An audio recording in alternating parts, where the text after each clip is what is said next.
Okay, 7th of August 2023, we're looking at the Asian range break setup. So the first thing you want to wait for is an M5 close, either above the Asian range high or below the Asian range low, and then look for an appropriate entry on one of the cross pairs. So what you're looking at on the screen now is the yen index, and you'll see that there was no setup for all of the London session. In New York, we get a very nice setup, comes down, taps back to the Asian range low, and then the trade that follows from that is very good. However, that's not the setup that we look for. We generally want to see it happen, the sooner the better, once the Asian range is over, so in the first hour or so. So that's the yen for the day. Let's look at the dollar.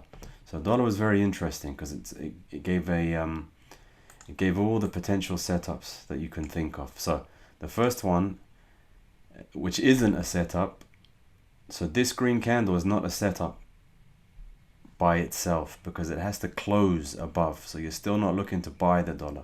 However, when you see this, what looks like an engulfing candle, depending on your interpretation, so to take the Asian range fake trade, there should be a close above, which technically we didn't get. However, in reality, looking at this, you probably would start going and looking at the individual pairs to see if we have an Asian range fake setup. So for example, this is the pound, and although we didn't have the close below, we did have this energetic engulfing candle up.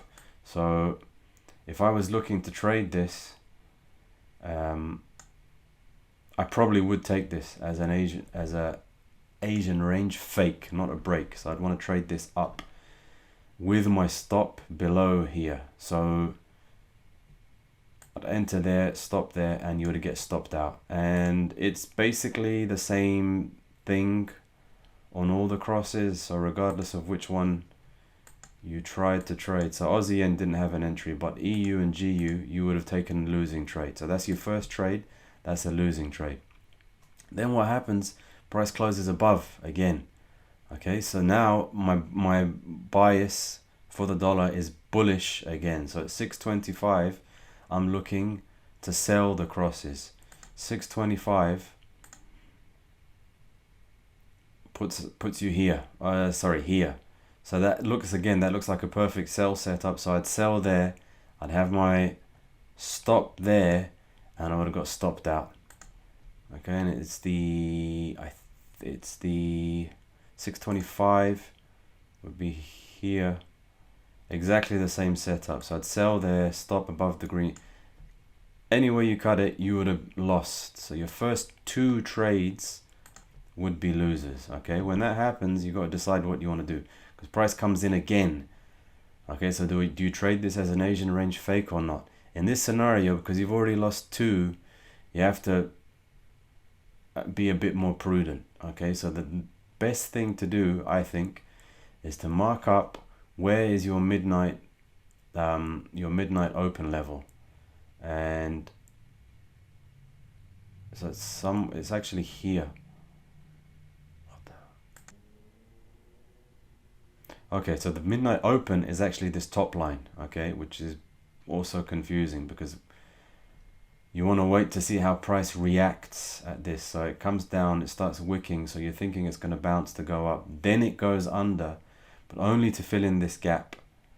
Okay, so depending on the circumstance, it might be enough for price to close below the Asian range and then tap back to, and then you can change your bias.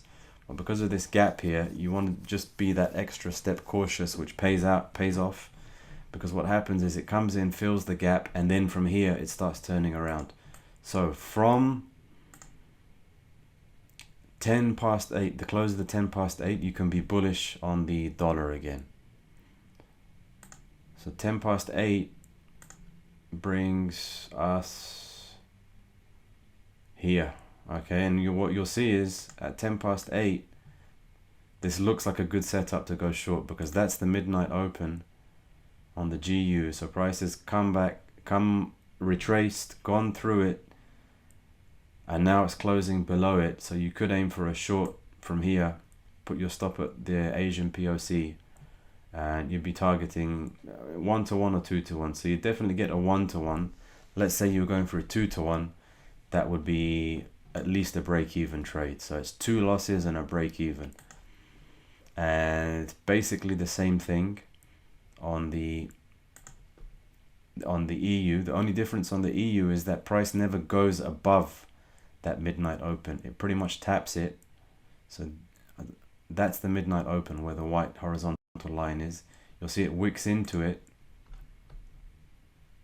and then turns around from there. So maybe the EU is the better of the two trades. So you'd enter here with your stop there, call it 15 pips. You want to target these lows at least. You could just about get a 1-to-1, but call it 2 losses and a break even.